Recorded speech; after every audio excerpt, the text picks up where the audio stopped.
This is the Lone Crater YouTube. We hope this video helps. You begin by confirming the stabilizer's weight rating matches or exceeds your TV. This prevents sagging and motor strain. Once done, power down and unplug the TV, then label each cable so you reconnect correctly. Next, position the mounting bracket on the TV using the manufacturer screws and firm torque. You want snug, not over-tightened. Make sure the bracket faces the right direction and that VESA holes line up. This step sets a secure foundation for the rest of the installation. You now secure the stabilizer base to the wall studs or the heavy stand using appropriate anchors. This ensures load transfer and safety. Once anchored, get a second person and lift the TV onto the stabilizer rails, aligning the bracket hooks and engaging the locking pins.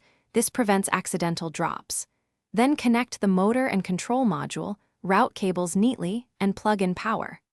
After that, run a slow test sweep through the tilt and pan range to verify smooth motion and correct. You finish by calibrating travel limits, speed, and counterbalance so the TV moves smoothly without hitting stops.